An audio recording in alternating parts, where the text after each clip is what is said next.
train's fluorescent lights flickered above me, casting sickly yellow shadows across the worn fabric of the seat. I pressed my forehead against the cold window, watching the city blur into darkness as we left the downtown station. My reflection stared back at me, hollow eyes, pale skin, hair pulled into a messy bun that had long since given up any pretense of neatness.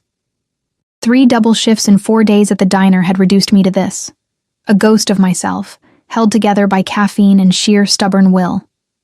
The smell of stale coffee and grease clung to my uniform, no matter how many times I washed it.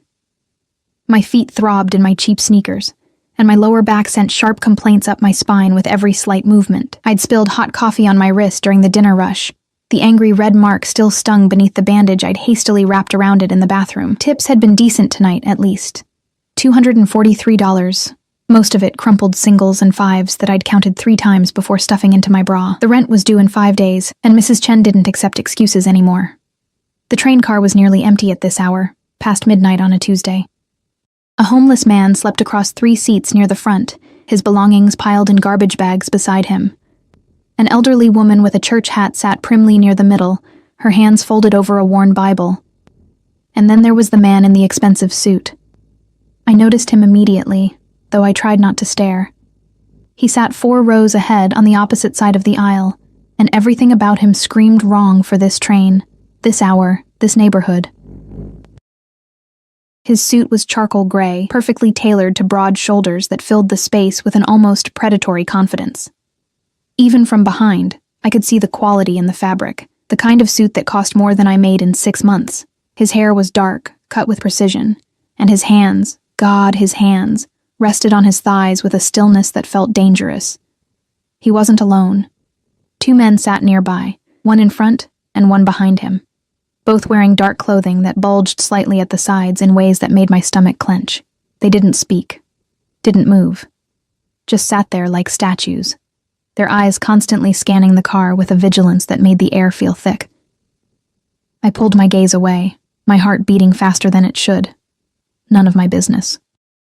I had enough problems without noticing men who clearly existed in a world so far removed from mine that we might as well be different species. The train lurched, and my eyes grew heavy. I'd been awake for almost 20 hours, and the rhythmic clacking of wheels on tracks was pulling me under like a lullaby. I fought it.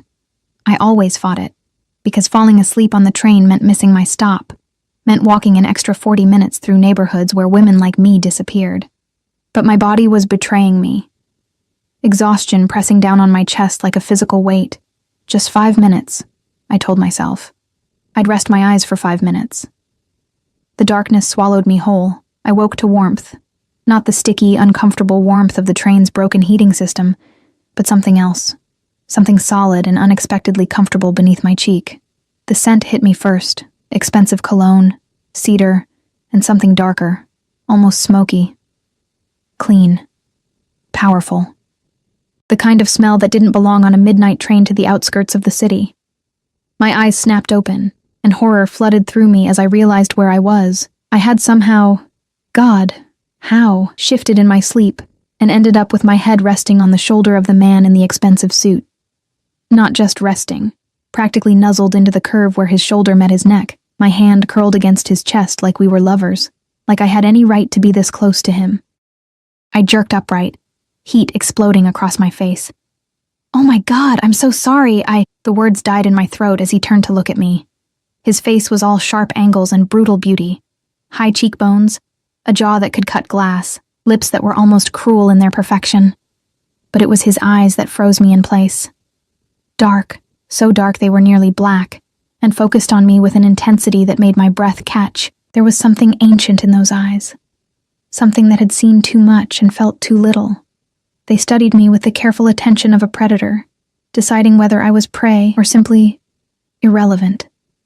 "Don't apologize," he said, and his voice was silk over steel, accented in a way I couldn't quite place. European, maybe. Eastern European. Each word was measured, controlled. "You were exhausted. I didn't mean to. I should have..." I was babbling, my hands shaking as I gripped the edge of my seat. One of the men, the one in front, had turned slightly, his hand moving inside his jacket. A warning, a threat. I didn't know which, But my survival instinct screamed at me to shut up, to make myself small, to disappear. "You work at the diner," the man continued as if I hadn't spoken. It wasn't a question. "On 5th and Morrison, you take the late shift 3 times a week." Ice water dumped down my spine. "How do you—" "I notice things." He straightened his suit jacket with one hand, and I saw the glint of gold at his wrist. A watch that probably cost more than my entire life. Particularly when something catches my attention. The train was slowing down, my stop. I needed to get off this train, to get away from this man and his guards, and the way his words felt like a trap closing around me. But I couldn't move. His gaze held me pinned like a butterfly to a board, and underneath my fear was something else, something I didn't want to name. "This is my stop," I managed, my voice barely above a whisper. "Is it?" He tilted his head slightly, and I saw something flash across his face. Amusement, maybe, or curiosity. "What's your name?" I shouldn't tell him. Every instinct I had screamed at me to run, to disappear into the night and never look back. But my mouth betrayed me, the word falling out before I could stop it. "Emma," I breathed. "Emma Chen." His lips curved into something that wasn't quite a smile. "Emma." He said it like he was tasting it, rolling it around in his mouth to test the flavor. "I'm Alexei." The train doors hissed open, cold air rushed in, sharp with the smell of rain and diesel. I stood on shaking legs, my bag clutched to my chest like a shield. The 2 guards were watching me now, their faces blank but their bodies tensed, ready to move if their boss gave the word. "It was nice to meet you," I said, because what else could I say? "Sorry I drooled on your $1,000 suit. Please don't have your men kill me for the $243 in my bra." I stumbled toward the doors, my feet clumsy with exhaustion and adrenaline. I was almost there, almost free, when his voice stopped me. "Emma." I turned, unable to help myself. He was standing now. And God, he was tall. Taller than I'd realized, with a presence that seemed to fill the entire car. The overhead lights caught the planes of his face, making him look almost otherworldly. Beautiful and terrible all at once. "Be careful walking home," he said softly. "It's not safe for a woman alone at this hour." There was something in his voice that made my skin prickle. A warning? A promise? I didn't know, and I didn't want to find out. I ran. The platform was empty except for a few stragglers, and I moved quickly toward the stairs, my sneakers slapping against concrete. My heart hammered against my ribs, and I couldn't shake the feeling of those dark eyes watching me, even though I knew he was still on the train, probably already forgetting about the exhausted waitress who'd used him as a pillow. The walk home took 35 minutes. I counted everyone, my hand wrapped around the pepper spray in my pocket, my eyes darting to every shadow. The neighborhood got worse the closer I got to my apartment. Graffiti-covered walls, broken streetlights, the occasional sound of shouting from behind closed doors. But it was home. Or at least the closest thing I had to one. A 5th-floor walk-up with paper-thin walls and a radiator that only worked when it felt like it. I climbed the stairs slowly, my body screaming in protest. The hallway smelled like cooking oil and cigarettes, and I could hear Mrs. Patel's television through her door, the tinny sound of a Bollywood movie filtering into the corridor. My apartment was at the end of the hall, 3F, the brass numbers tarnished and hanging slightly crooked. I fumbled with my keys, my hands still shaking, and finally got the door open. The apartment was dark and cold. I flipped the light switch, and the single bulb in the ceiling flickered to life, illuminating my tiny kingdom, a studio apartment with a kitchenette in one corner, a bathroom barely big enough to turn around in, and a bed that doubled as my couch, dining table, and entire living space. The window looked out onto a brick wall, and the walls themselves were painted a depressing beige that had probably been white 20 years ago. But it was mine.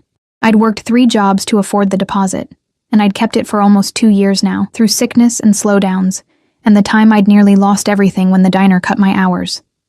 I locked the door behind me, both locks and the chain, and leaned against it, finally allowing myself to breathe.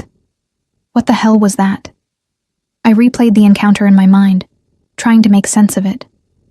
The way he'd known where I worked, the guards with their bulging jackets, the expensive suit and the dangerous eyes, and the voice that made promises and threats in the same breath, Alexei. The name rolled around in my head, foreign and dark.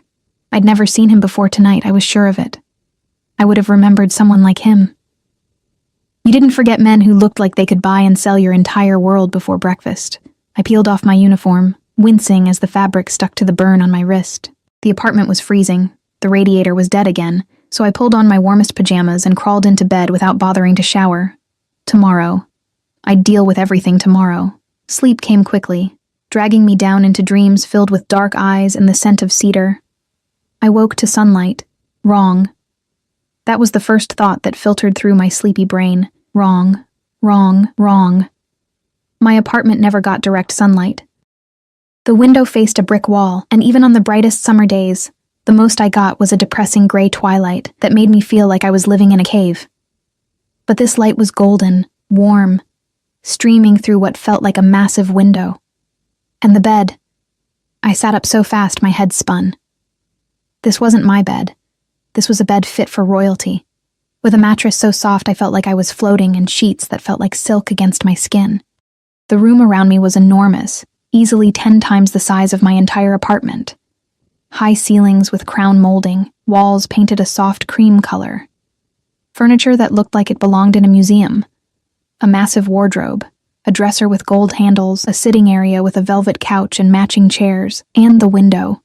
God, the window. It stretched from floor to ceiling, offering a view of manicured gardens that went on for what looked like acres. Trees swayed in a gentle breeze, and I could see a fountain in the distance, water sparkling in the morning sun. Panic seized my throat. I threw off the covers and saw that I was still wearing my pajamas, the worn flannel pants and the oversized t-shirt with the hole in the collar. But someone had removed my shoes. Someone had put me in this bed. Someone had taken me. The door opened, and I scrambled backward, my back hitting the ornate headboard. A woman entered, middle-aged, wearing a crisp black dress with a white apron. She carried a tray with what looked like breakfast, and she smiled at me like this was completely normal. "Good morning, Miss Chen," she said in accented English. "Mr. Volkov asked me to bring you breakfast. He hopes you slept well." Volkov. The name hit me like a physical blow, pieces clicking together with horrible certainty. I knew that name. Everyone in the city knew that name, even if they pretended not to. Alexei Volkov, the Volkov family, the Russian Bratva that controlled half the city's underground. Drugs, weapons, protection, anything you could think of that existed in the shadows. And I had fallen asleep on the shoulder of the man who sat at the very top of that dark empire. Where am I? My voice came out as a croak. How did I get here? The woman set the tray on a small table near the window. "You're at Mr. Volkov's estate. He brought you here last night after you fell asleep on the train. He was concerned for your safety. He kidnapped me." The words were sharp, edged with the hysteria bubbling in my chest. Her smile never wavered. "Mr. Volkov prefers to think of it as ensuring your well-being. Your neighborhood is very dangerous at night, particularly for young women. He simply wanted to make sure you were safe." By drugging me? By taking me to... You weren't drugged, Miss Chen. You were exhausted. You fell asleep again almost immediately after the train stopped. She gestured to the breakfast tray. "Please, eat. Mr. Volkov will want to speak with you soon, and he prefers his guests to be comfortable and well-fed." She left before I could respond, the door clicking shut behind her with a finality that made my stomach drop. I was trapped, in a mansion, with a man who commanded an army of criminals, a man whose single word could end lives, who existed so far above the law that he might as well be untouchable. And he'd brought me here because I'd fallen asleep on his shoulder. I didn't touch the breakfast. Instead, I moved to the window, my bare feet silent on the plush carpet that probably cost more than everything I owned. The glass was thick, the kind that didn't open, and when I pressed my hand against it, I felt the slight hum of something electronic, reinforced, maybe bulletproof.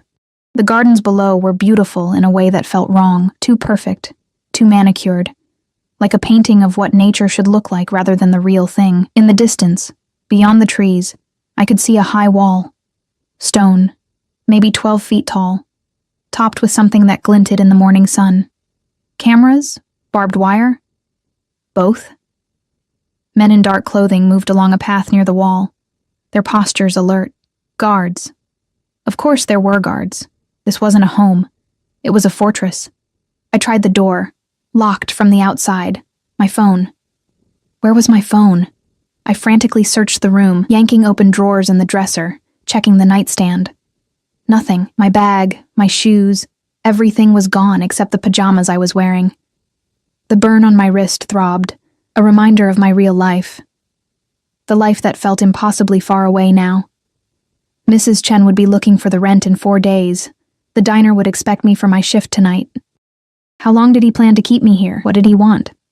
The thought made my skin crawl. Men like Alexei Volkov didn't do things out of kindness. They didn't rescue exhausted waitresses because they were concerned for their safety. There was always an angle, always a price. I just couldn't figure out what mine was. Time passed strangely in that room. Without my phone, without any clock visible, I could only measure it by the movement of shadows across the floor. An hour? 2? The breakfast grew cold on the tray, and my stomach growled in protest, but I refused to eat. It felt like surrender, like accepting this insanity as normal. When the door finally opened again, it wasn't the maid. Alexei Volkov stood in the doorway, and the room seemed to shrink around him.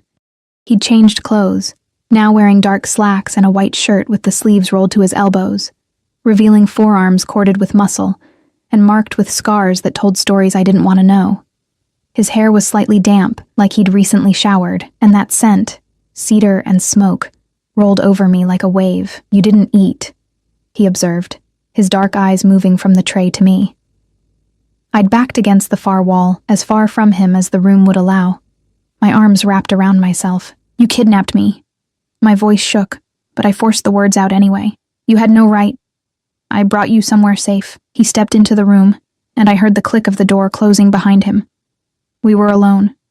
The realization made my heart hammer against my ribs. "Your apartment building had 3 break-ins last month.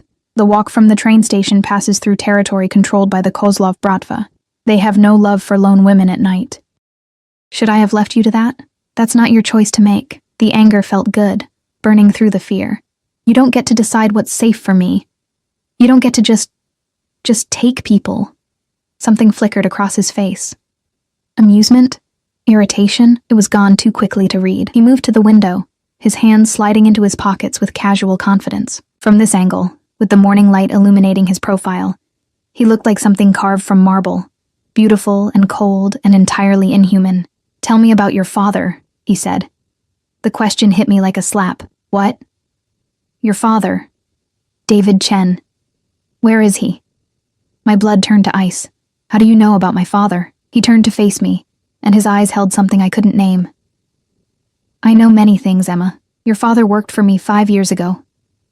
He stole from me. A significant amount of money and information that cost me considerably more than the money itself." The room tilted. I groped behind me for support, my hand finding the wall. No, that's not. My father was a restaurant supplier. He traveled for work. He laundered money," Alexei interrupted, his voice matter of fact. "He moved cash through various businesses, including restaurants. He was very good at it, until he decided to help himself to $2 million of my money and sell information about my operations to a rival organization." I shook my head violently, but pieces were clicking into place with horrible clarity, the way my father had always had cash, even when he claimed the business was struggling. The strange hours, the phone calls he'd taken in another room, his voice dropping to a whisper, the way he'd left 5 years ago, claiming he had to go overseas for an extended business trip, and then, "He disappeared," I whispered. "5 years ago. We never heard from him again." "Yes." Alexei moved closer, and I pressed harder against the wall, but there was nowhere to go. He stopped a few feet away, close enough that I could see the small scar above his left eyebrow, the exact shade of his eyes. Not quite black, but the deepest brown I'd ever seen. He ran. I've been looking for him since, but he's very good at hiding. I don't know where he is. The words tumbled out desperately. I swear, I haven't seen him in 5 years. I don't know anything about money or organizations or any of this. Please, you have to believe me. I do believe you. His hand came up, and I flinched, but he only tucked a strand of hair behind my ear, his fingers ghosting against my cheek. The gentleness of the gesture was somehow more terrifying than violence would have been. "You were 18 when he left, a child. He abandoned you and your mother to face the consequences of his actions." My mother. God, my mother. "Where's my mother? Is she safe?" he assured me. She remarried 2 years ago. She lives in Seattle now with her new husband and his children. You haven't spoken to her in 6 months. The surveillance was suffocating. He knew everything. Every detail of my pathetic life laid out for his examination. Then let me go.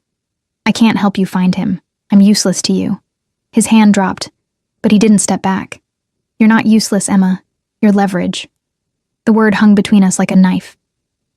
He won't come for me, I said, my voice breaking. He left us. He doesn't care about me. Perhaps. Alexei tilted his head, studying me with that predatory focus. But men like your father have patterns, weaknesses. Guilt eventually eats at them. And when it does, when he tries to make contact, tries to ensure you're safe, I'll be waiting. So I'm bait. The laugh that escaped me was bitter, edged with hysteria. You're going to keep me here like a worm on a hook, hoping he'll bite. You make it sound so crude. There was something almost like disapproval in his voice. You'll be treated well. You'll have everything you need. This room is yours. The grounds are extensive. You'll have freedom to move, within reason.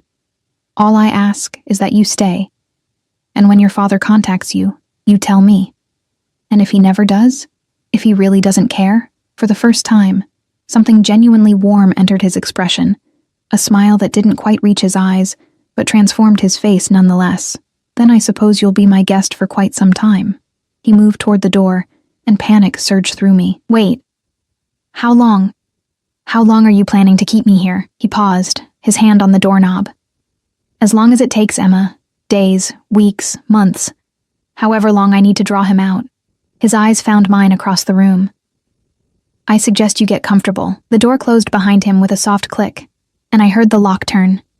I slid down the wall, my legs giving out, and wrapped my arms around my knees. This couldn't be happening. This was the kind of thing that happened in movies, in news stories about other people, not to waitresses who just wanted to pay their rent and survive another day. But it was happening. I was trapped in a mansion with a man who commanded criminals, who knew everything about me, who planned to use me as bait to catch a father who'd abandoned me 5 years ago. And the most terrifying part, the small, traitorous part of my brain that had noticed how gentle his touch had been, how the light had caught in his dark hair, how his presence had made me feel something other than invisible for the first time in years. I hated that part of myself almost as much as I hated him. The days began to blur together. I was given clothes, expensive ones that fit perfectly, which meant he'd had my size all along. Had he planned this?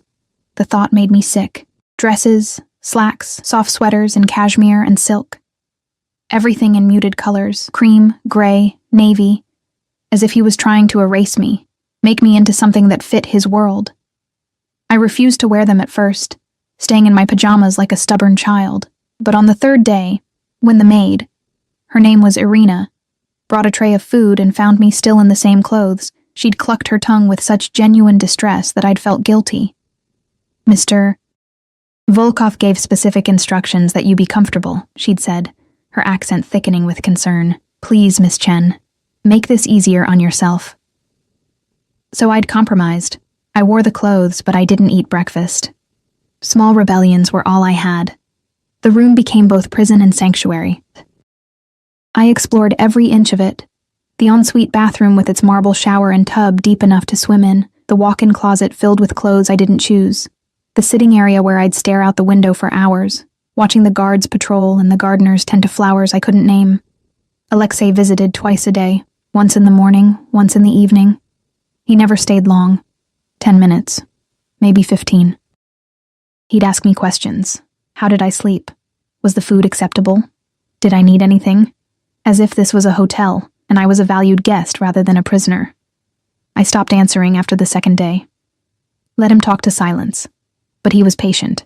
He'd sit in one of the velvet chairs, completely at ease, and tell me about his day, business meetings, calls with associates in Moscow and New York.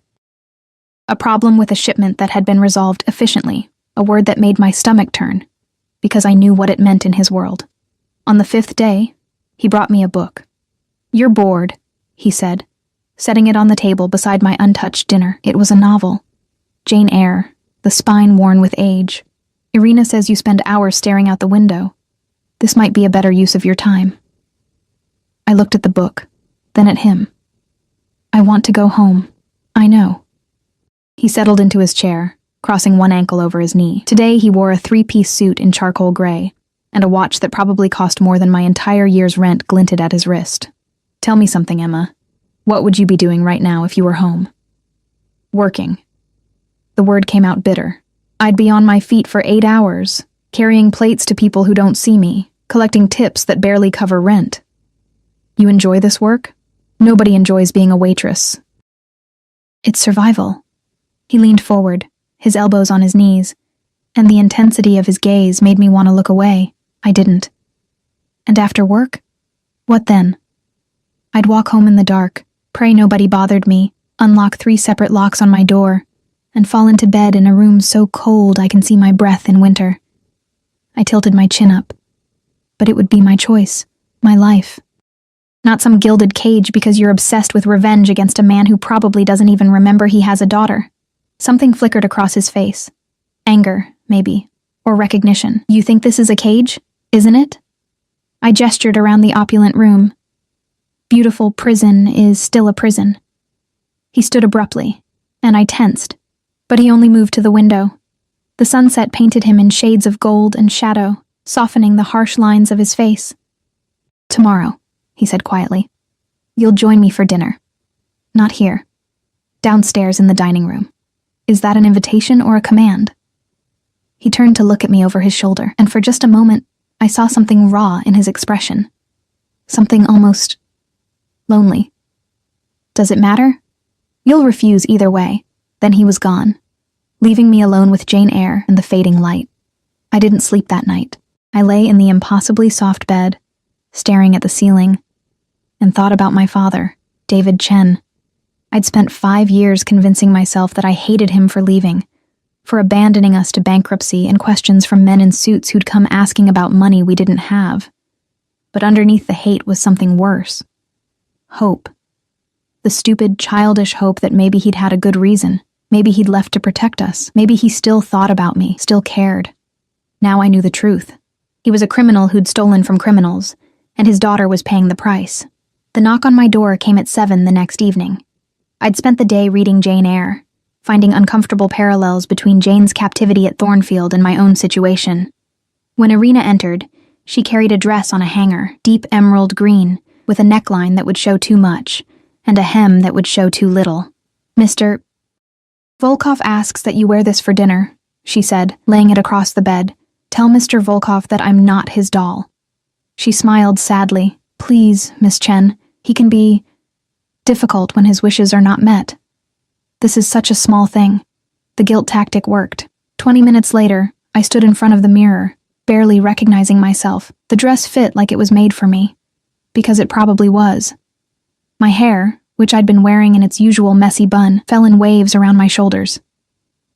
Irina had provided makeup, but I'd drawn the line there. I was already becoming someone I didn't recognize. I wouldn't paint my face to complete the transformation.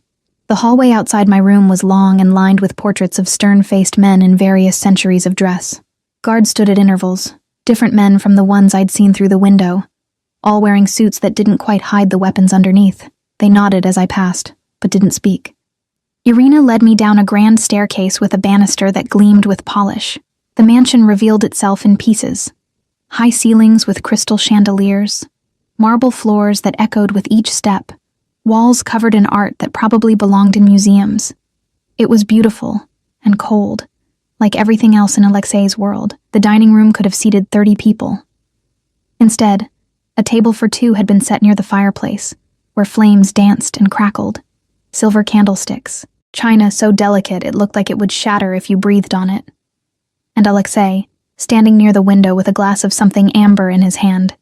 He turned when I entered, and his expression did something complicated. Emma. My name was almost reverent. You look like someone I'm not, I finished coldly. But his eyes said something different. They traveled over me slowly, and I felt that gaze like a physical touch. When they met mine again, there was heat there. Possession. Something that made my breath catch despite my anger. Sit, he said, gesturing to the chair nearest the fire. Please.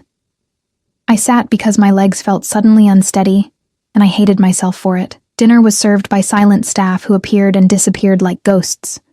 Course after course of food I couldn't name. Delicate fish with sauces that probably cost more than my weekly grocery budget. Vegetables arranged like art.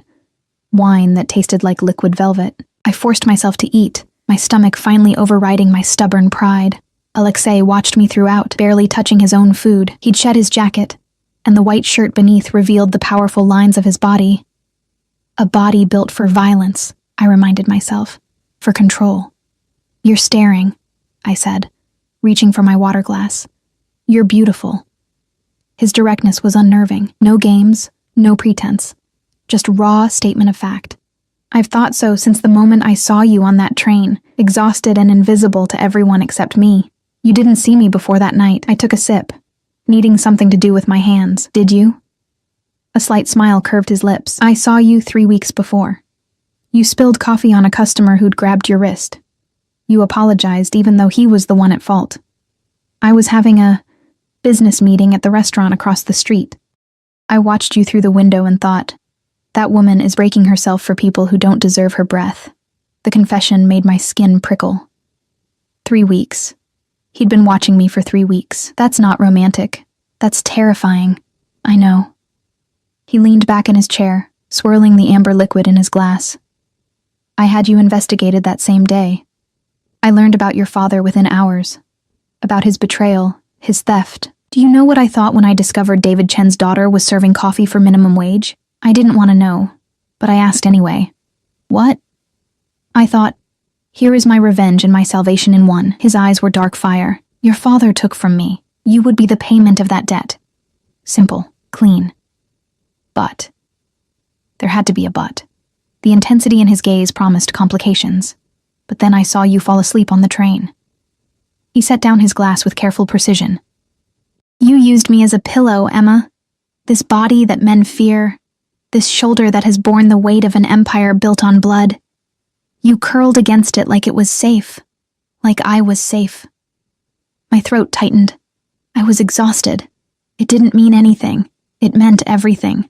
He stood, and suddenly he was beside my chair, one hand on the carved wood back, leaning down until I could feel the heat of him. When was the last time someone made you feel safe? When was the last time anyone protected you, cared whether you ate or slept or survived another day? That's not... My voice cracked. You can't just kidnap someone and call it protection. Can't I? His hand moved to my face, cupping my jaw with a gentleness that belied the calluses on his palm. Your landlord is a predator who raises rent whenever he needs money. Your boss steals from your tips. The men in your neighborhood look at you like prey. But here... His thumb traced my cheekbone, and I hated how my body leaned into the touch. Here, you eat food prepared by a chef. You sleep in a bed fit for royalty. You're guarded by men who would die before they let harm come to you. Tell me, Emma, which life is truly the cage? I jerked away from his touch. Standing so abruptly, my chair scraped against marble. The one where I don't have a choice. You don't get to rewrite reality because you've convinced yourself this is noble. You took me because you wanted leverage against my father. Everything else, the clothes, the room, this dinner, it's just dressing up the truth. His jaw tightened, the only sign I'd struck a nerve. You're right. I took you for leverage. But I keep you because... He stopped, something flickering behind his eyes that looked almost like uncertainty. Because what? I challenged. Because when you look at me, you don't see the monster. His voice dropped to barely above a whisper. Everyone in my world sees what I've built, the power, the fear, the blood, but you? You see the man who let a stranger sleep on his shoulder, and I find I'm not ready to lose that. The vulnerability in his confession scared me more than his threats ever could. This wasn't supposed to happen. He was supposed to be simply evil, straightforward to hate. But the man standing before me looked lost, and something in my chest twisted painfully. I want to call my work, I said instead, redirecting desperately. They'll think I abandoned my job. I need the money, I've handled it. He moved back to his chair, and the moment of rawness was gone, replaced by cool efficiency. I sent word that you had a family emergency and needed extended leave. Your position will be held for you. You can't just... I can. I did. He drained his glass. Your rent has been paid through the end of the year. Mrs. Chen received a cashier's check with a note explaining you'd come into a small inheritance. I stared at him, my mind reeling. You're erasing my life. I'm removing the obstacles that kept you trapped in survival mode. He met my gaze squarely. When you eventually leave here, if you leave, you'll have choices you never had before. Money saved. No debt hanging over you. Freedom to decide what you actually want, rather than simply enduring what life forces on you. I don't want your blood money. The words came out harsh. My money is no more stained than the tips you earned serving men who undressed you with their eyes. His voice was cold now, businessman rather than the almost vulnerable man from moments ago. At least I'm honest about what I am. We stared at each other across the candlelit table, and I felt something shift between us. Dangerous territory. The kind where captor and captive started to blur, where Stockholm Syndrome wrapped its tendrils around common sense. I want to go outside, I said finally. You said I'd have freedom to move within the grounds. I want that. Tomorrow. Something that might have been relief crossed his face. I'll arrange it, but he held up a hand when I started to interrupt. You'll have a guard, non-negotiable. The estate is secure, but I don't take chances with what's mine. I'm not yours. His smile was predatory. Aren't you? You're wearing the dress I chose, eating the food I provided, sleeping in my house under my protection. Your father made you mine the moment he stole from me. Everything else is just details. I wanted to argue, to throw the words back in his face, but exhaustion swamped me, emotional this time rather than physical. I was so tired of fighting, of being angry, of holding myself rigid against the gravitational pull of this man and his dark empire. I want to go back to my room, I whispered. He stood immediately, offering his hand like a gentleman at a ball, rather than a man who'd orchestrated my captivity. I'll walk you. That's not necessary. No, he agreed. But I want to. I ignored his hand and walked toward the door. He followed at a respectful distance, and somehow that was worse than if he'd tried to touch me. The mansion felt different at night, shadows pooling in corners, the artwork seeming to watch with disapproving eyes. Guards nodded as we passed. Staff disappeared into doorways. Everyone in this house moved around Alexei like he was the sun, dangerous and necessary all at once. At my door, he stopped. Emma. I turned, my hand on the doorknob. Your father will surface eventually. Men like him always do. And when he does, I'll have my revenge. His eyes were bottomless in the dim hallway light. But until then, I find I'm in no hurry. Having you here, it's reminded me that not everything must be about blood and debt. What's that supposed to mean? He reached out, tucking a strand of hair behind my ear just as he had that first day. It means you're safer with the monster you know than the world that would devour you. Sleep well, Emma Chen.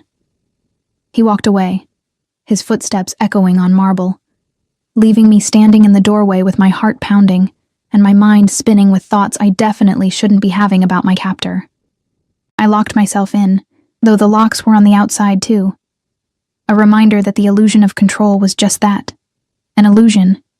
But as I changed out of the emerald dress and crawled into bed, I couldn't stop thinking about the way he'd looked at me. Like I was precious, like I mattered. And God help me, I couldn't remember the last time anyone had looked at me that way.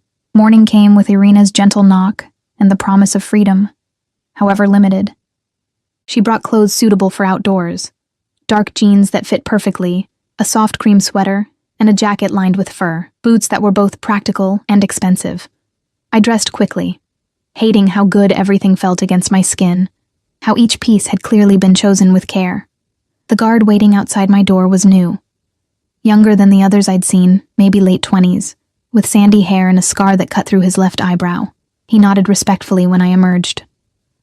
Miss Chen? I'm Dmitri. Mr. Volkov has assigned me to accompany you today. His English was heavily accented but clear. We can go wherever you wish within the estate grounds.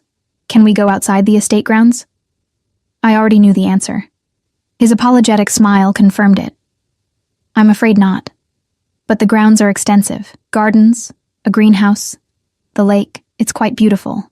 A gilded cage with a larger perimeter. Still a cage. But the need for fresh air, for sky above my head rather than ornate ceilings, was overwhelming. I followed Dmitri down the grand staircase and through corridors I hadn't seen before. The mansion revealed itself in pieces. A library with floor-to-ceiling books, a music room with a grand piano, rooms whose purposes I could only guess at. Everything was pristine, expensive, empty. The back doors opened onto a terrace that took my breath away. Stone pathways wound through gardens that belonged in magazines. Roses, despite the season, bloomed in carefully tended beds. A fountain bubbled nearby, the sound of water almost musical. And beyond it all, through perfectly manicured lawns and stands of trees, I glimpsed the lake Dmitri had mentioned.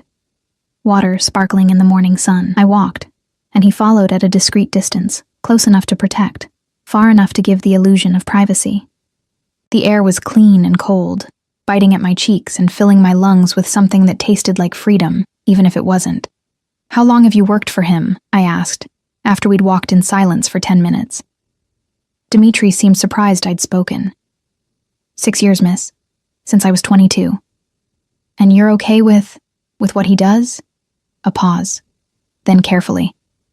"Mr. Volkov saved my life. My sister's life. We owed debts to very bad men who would have sold her to pay what we couldn't. Mr. Volkov paid the debts and gave me work, gave my sister a chance at university, at a real life." His voice held absolute loyalty. "What he does to protect his people. To build something that lasts. Is it always clean? No. But it's honest, in its way." I thought about that as we walked. How many people in Alexei's empire had similar stories? How many owed him their lives, their loyalty, their willingness to look away from the blood? The greenhouse was massive, glass walls reflecting the sun in blinding fragments. Inside, it was warm and humid, filled with plants I'd never seen before. Orchids in impossible colors. Fruit trees bearing lemons and oranges despite the season, and in the center, a small seating area with wrought iron furniture painted white. Alexei sat there, reading a newspaper, a cup of coffee steaming on the table beside him. My heart did something complicated in my chest. He looked different here, more relaxed. The harsh lines of his face softened by the dappled sunlight filtering through leaves. He'd rolled his shirt sleeves to his elbows, and I could see more of those scars, silver against tan skin. Stories written in violence. He looked up as I entered, and something lit in his eyes. "Emma, I hoped you'd find your way here. Did you?" I stayed near the door, Dmitri a silent presence behind me. "Or did you arrange for Dmitri to guide me here?" His smile was slow, acknowledging the truth. "Can't it be both?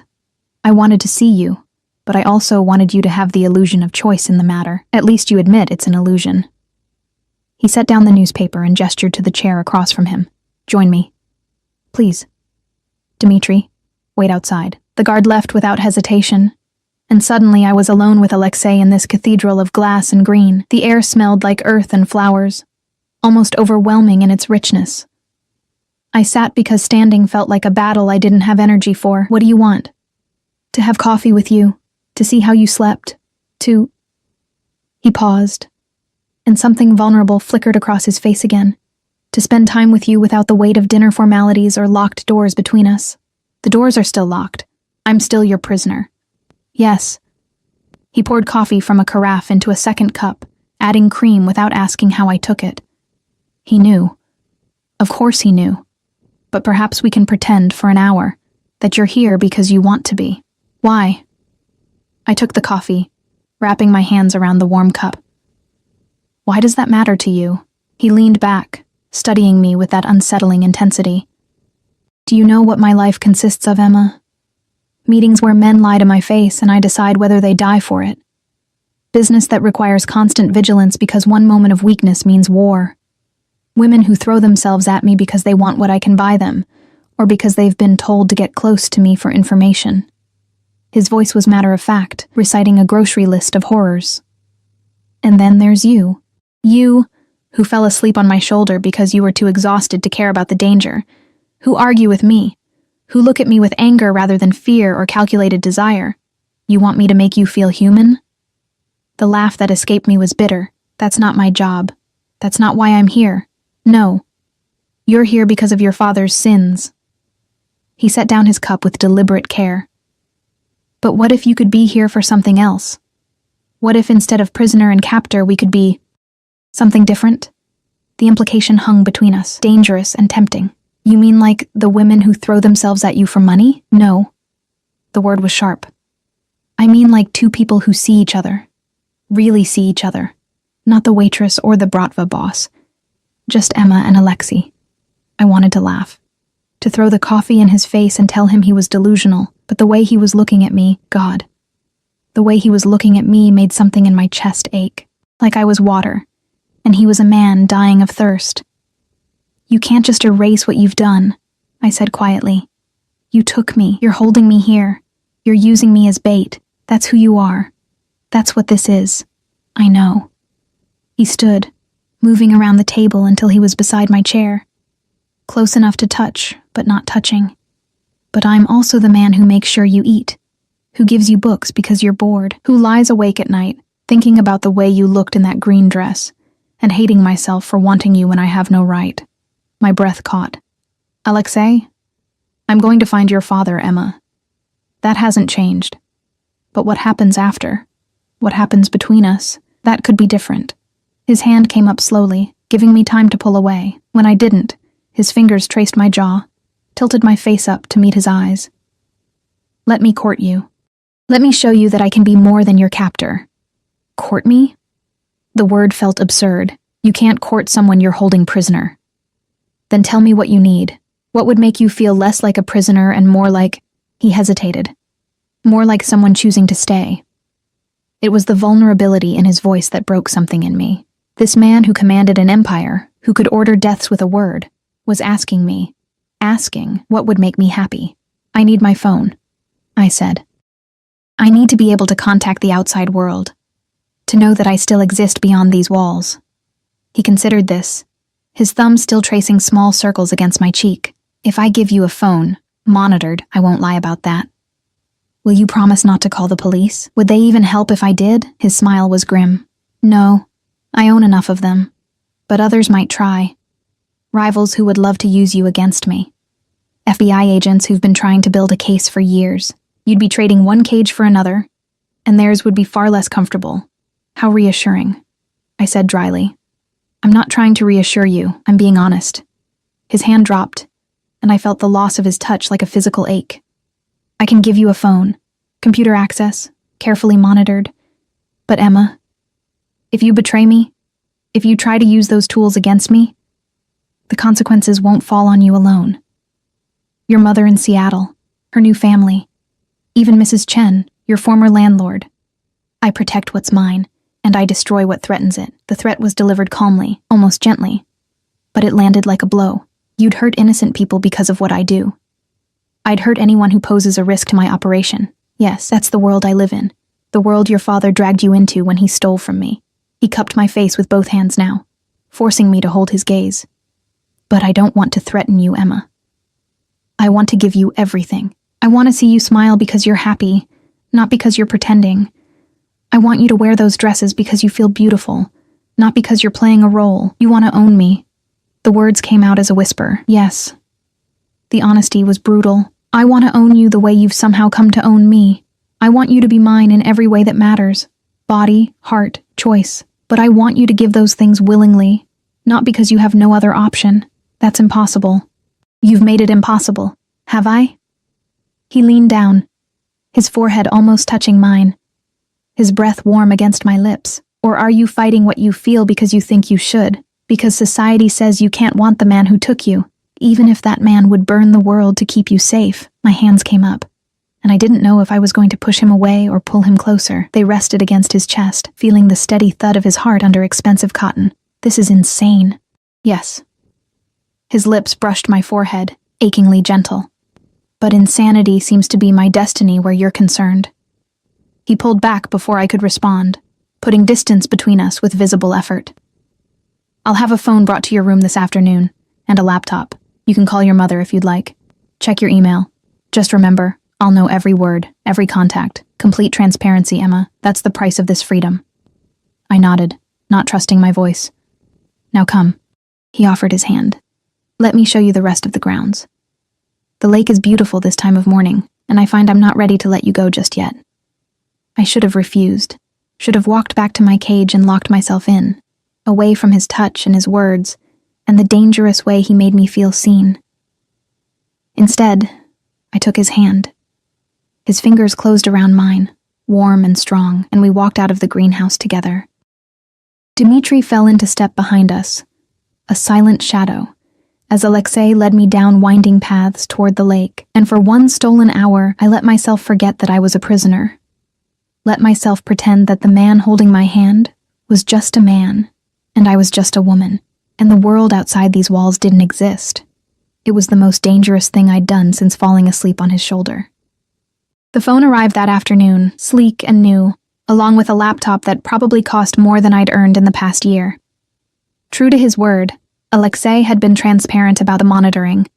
A small icon in the corner of each screen reminded me constantly that everything I did was watched.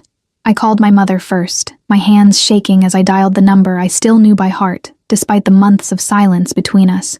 She answered on the third ring. "Hello?" "Mom." My voice cracked.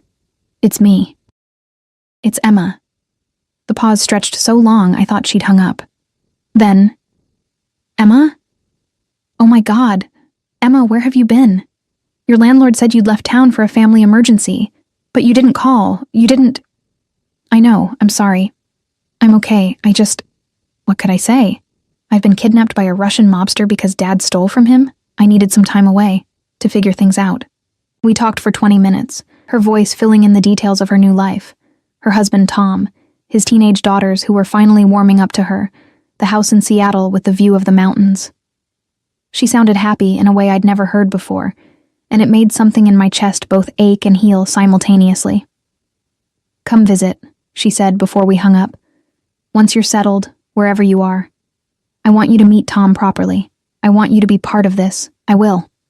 I promised, knowing it was likely a lie. "I love you, Mom. I love you too, baby. So much." After we disconnected, I sat staring at the phone for a long time. Alexei's threat echoed in my mind. If I betrayed him, she'd suffer, her new family. The happiness I'd heard in her voice, all of it could be destroyed with a word from him. The laptop beckoned. I opened it, navigated to my email. Hundreds of unread messages, most of them spam. But there, buried among the junk, was one that made my blood run cold. The sender was listed as DC, my father's initials. The date was from 3 days ago. The subject line read, "I'm sorry." My hands trembled as I clicked it open. "Emma, I know I have no right to contact you after all this time. I know what I did. Leaving you and your mother to face the consequences of my choices was unforgivable. But I've been watching from a distance, making sure you're safe, and I've seen that you're no longer at your apartment, that you've disappeared. If Volkov has found you, if he's using you to get to me, I need you to know. I'm coming. I'll turn myself in. I'll face whatever he wants to do to me. But I won't let him hurt you. I'm your father.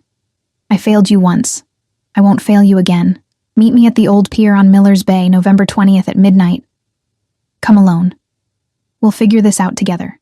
I love you. I always have. Dad, the date, November 20th. That was tonight. I stared at the screen, my mind racing. This was it. The moment Alexei had been waiting for, my father surfacing, offering himself up. All I had to do was tell Alexei, and this would be over. I'd be released. My debt, my father's debt, would be paid. But my father would die. I knew that with absolute certainty. Men like Alexei didn't forgive betrayals that cost them millions and nearly destroyed their operations. They took their revenge in blood. A knock on my door made me jump. I closed the laptop quickly, my heart hammering. "Come in." Alexei entered, and one look at my face told him everything. What happened? Nothing. I called my mother. It was emotional. He moved closer, his eyes searching mine. "You're lying to me." It wasn't a question. He glanced at the laptop, then back to me. "What did you find?" I could lie. Should lie. But his eyes held mine, and I remembered his words in the greenhouse. Complete transparency, Emma. That's the price of this freedom. My father contacted me. The words felt like stones. 3 days ago. He wants to meet. Alexei went very still. Where? If I tell you, you'll kill him. Yes. No hesitation. No pretense. He stole from me, betrayed me, caused the deaths of 3 of my men when he sold information to the Kozlovs. His death is already written, Emma. The only question is when and how. He's my father. My voice broke. He's the only father I have, and yes, he's a bastard who abandoned me. But I can't just hand him over to die. Alexei cupped my face, his touch achingly gentle despite the violence in his words. He handed you over the moment he took my money.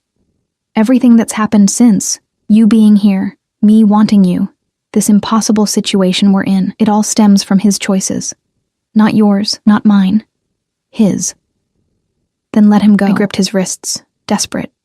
You have money. You have power. What's $2 million to you? What's one man's betrayal when you have an empire? It's not about the money. His voice was soft, almost sad. It's about the message it sends. If I let your father walk away unpunished, every man in my organization will think betrayal is negotiable. They'll think they can steal, sell secrets, cost lives, and face no consequences. I'll lose everything I've built, not because of money, but because of perceived weakness. So I'm just supposed to watch you kill him? Live with that? No. He pulled me against his chest, one hand cradling the back of my head. You're supposed to trust that I'll do what's necessary, and then let me spend the rest of my life making it up to you. Let me give you everything your father never could. Security, safety, a life without fear. Let me be the man you deserve instead of the one who failed you. I pushed away from him, anger flaring hot. You can't replace my father by killing him. That's not how this works. Then what do you want, Emma? He spread his hands. Tell me what you want, and if it's in my power, I'll give it to you. I want you to let him go. That's the one thing I can't do. We stared at each other, the impossible gulf between us suddenly painfully clear. He would kill my father. I couldn't forgive that. No matter what he'd done to me, no matter how he'd made me feel, this was the line. When is the meeting? Alexei asked quietly. I could still lie. Could send him to the wrong place, the wrong time. Give my father a chance to run, to disappear again. But then I thought about Alexei's threats. My mother, Mrs. Chen. All the innocent people who'd suffer if I betrayed him. Tonight, I whispered. Midnight. Miller's Bay Pier. Something that might have been pain flickered across his face. You told me. You gave me no choice. I gave you exactly a choice.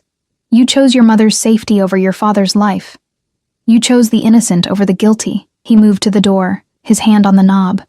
That's not weakness, Emma. That's strength. It doesn't feel like strength. Tears were streaming down my face now. It feels like betrayal. He paused, his back to me. Your father made his choices. You're not responsible for the consequences. Remember that. When you hate me later. Then he was gone, and I collapsed onto the bed, sobbing into pillows that smelled like cedar and smoke, and the man who was about to destroy what was left of my family. The hours until midnight crawled by with agonizing slowness. I tried to read, to distract myself, but the words blurred on the page. Finally, around 11, I made a decision. I was going to that pier. If my father was going to die because of me, the least I could do was face it. Getting out of my room was easier than I expected.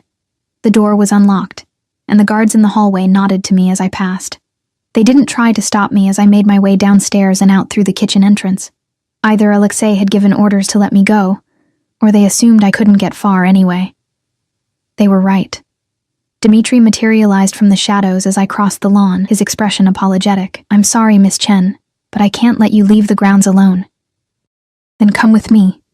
I kept walking toward the garage, where I'd seen the vehicles earlier, but I'm going to that pier, with or without permission. He hesitated, then spoke into a radio in rapid Russian. A response crackled back. He sighed. Mr. Volkov says I'm to drive you. But you stay in the car, yes, no matter what happens. I agreed, though we both knew it was a lie. The drive took 40 minutes, Dimitri's sleek black SUV eating up the miles of highway between the estate and the bay.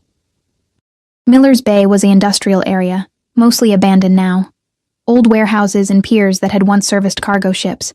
The pier my father had specified jutted out into dark water, illuminated only by a half-moon struggling through clouds. Dmitri parked in the shadows of a warehouse. Wait here. he said firmly. Please, Miss Chen.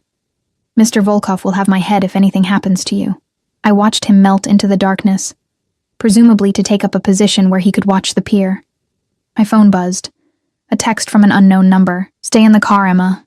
I mean it. Of course he'd tracked me. Known I'd come.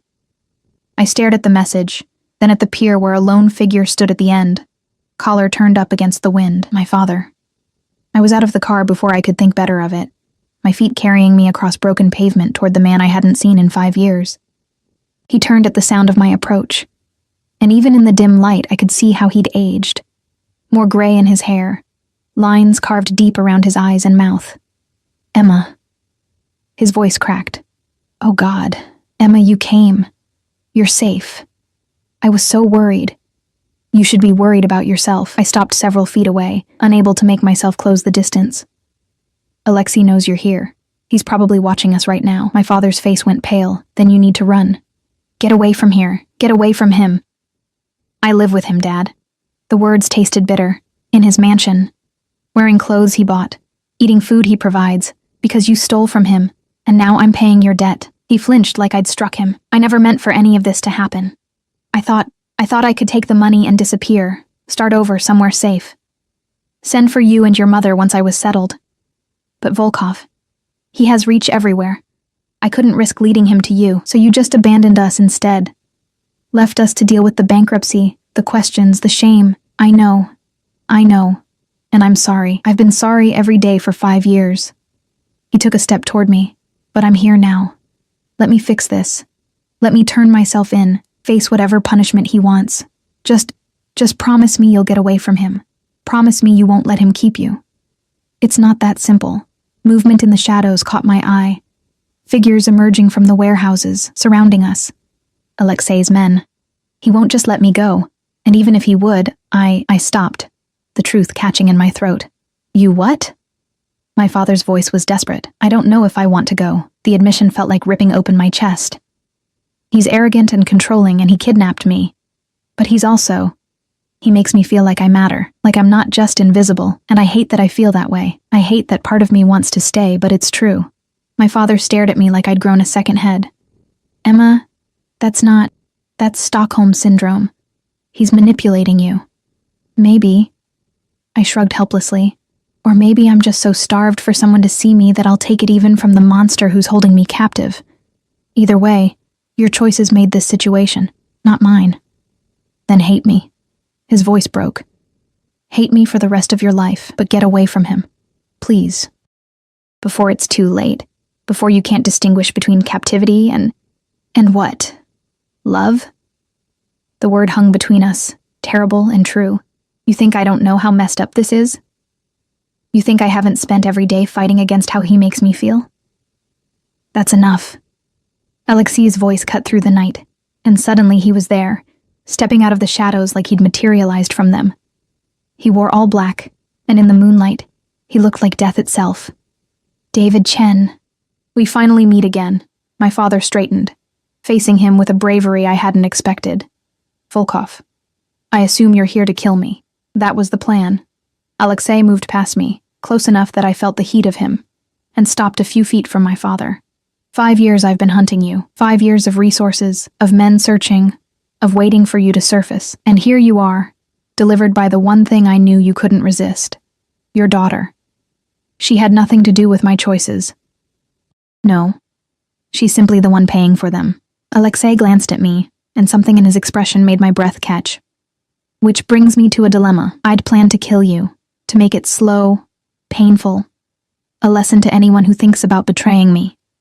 But your daughter, he turned back to my father, your daughter asked me to let you go, and I find that I would give her almost anything she asks for. Hope flared in my father's eyes. Then let me leave. I'll disappear. You'll never hear from me again. I'm not finished. Alexei's voice hardened. The money you stole, $2 million. You'll repay it. Every cent with interest. 20% per year for 5 years is, he calculated quickly, approximately $5 million. My father's face fell. I don't have that kind of money. Then you'll work it off. Alexei smiled, and it was terrifying. I have businesses that need managing. Legitimate ones, mostly. Import-export. You'll work for me, under supervision, and every dollar you earn goes toward your debt. When it's paid, you're free to go, and if I refuse, then I kill you here. And Emma watches. Alexei's eyes found mine, and she spends the rest of her life hating me for it, which I find I'm not willing to risk. My father looked at me, then back at Alexei. How do I know you won't just kill me once I'm in your organization? You don't. But you have my word, that as long as you work honestly and don't betray me again, you'll live. It's more than you deserve. Alexei extended his hand. Do we have a deal? The seconds stretched. My father stared at that outstretched hand like it was a snake that might strike. Then slowly he took it. We have a deal. Relief flooded through me so powerfully my knees nearly buckled. Alexei caught me with his free hand, steadying me, and the look he gave me held so much. Possessiveness and tenderness and something that looked almost like love. Thank you, I whispered. Don't thank me yet. He released my father's hand and wrapped an arm around my waist, pulling me against his side. You just agreed to let me keep you. Because if your father is working for me, if he's alive because I allowed it, then you're mine, Emma. Completely and irrevocably mine. The truth of it settled over me like a weight. Or maybe like freedom. I wasn't sure there was a difference anymore. I know, I said quietly. My father looked between us, understanding dawning. Emma. I'll visit you, I told him. Once you're settled wherever Alexei places you. We'll figure out how to be family again. Slowly. That's all I can ask for. His eyes were wet. I'm sorry. For all of it. I know. Alexei's men moved forward to collect my father, and as they led him away, I felt the last threads of my old life snapping. The invisible waitress, the girl struggling to survive. She was gone, replaced by someone I didn't fully recognize yet. You could have killed him, I said, as we walked back to where Dmitri waited with the SUV. You wanted to. Yes. Alexei opened the door for me, his hand lingering at the small of my back. But I wanted you more, and I'm learning that when it comes to you, I'll compromise things I never thought I could. That's not healthy. No. He climbed in after me, pulling me across the seat until I was pressed against his side. But neither is falling for the woman you kidnapped. Yet here we are. Here we are, I echoed. The drive back to the estate felt different. I wasn't a prisoner anymore. Or maybe I was. But I was a willing one. Alexei's arm stayed around me, his thumb tracing patterns on my shoulder, and I let myself lean into him. What happens now? I asked, as the mansion came into view, lit up against the night sky like something from a fairy tale, a dark one, where the prince was a monster, and the princess chose him anyway. Now? He pressed a kiss to my temple. Now I court you properly. I take you to dinners and operas and anywhere else you want to go. I introduce you to my world, not as a prisoner, but as someone who belongs at my side. And eventually, if I'm very lucky, you'll stop fighting what you feel and admit that you want this as much as I do. Arrogant. Honest. He turned my face toward his, and his eyes held promise and threat in equal measure. I'm not a good man, Emma. I'll never be what society thinks you should have. But I'll protect you, provide for you, worship you. And I'll make sure that every single day, you know exactly how much you matter. He kissed me then. And it was nothing like I'd imagined. It was gentle and fierce all at once, claiming and asking permission simultaneously. When he pulled back, I was breathless. I hate that I want this, I whispered against his lips. I know. He smiled, and it transformed his face into something almost beautiful. But you'll learn to accept it. We both will. The SUV stopped at the mansion's entrance. Alexei helped me out, his hand never leaving mine, and we walked inside together, the monster and his willing captive, the Bratva boss and the waitress who'd somehow become his salvation. It wasn't a fairy tale ending. It was messy and complicated, and probably unhealthy in more ways than I could count, but it was mine. We were mine. And as I let him lead me upstairs to a bedroom that would now be ours rather than just mine, I realized something. Sometimes freedom isn't about escaping your cage. Sometimes it's about choosing to stay with the person who makes you feel like you finally matter. Even if that person is the one who locked the door in the first place. 3 months later, I stood in that same greenhouse where he'd first asked to court me, wearing a dress the color of midnight, and said yes when he asked me to marry him. My father was there, still working off his debt, but smiling through tears. My mother flew in from Seattle, shocked, but eventually accepting. It wasn't conventional. It would never be conventional, but it was ours, built on broken rules and impossible choices, and the strange truth that sometimes the worst thing that happens to you becomes the best thing you never knew you needed. And when Alexei Volkov slipped a ring on my finger and promised to spend his life making sure I never felt invisible again, I believed him. Because monsters, I'd learned, could be surprisingly good at keeping their promises.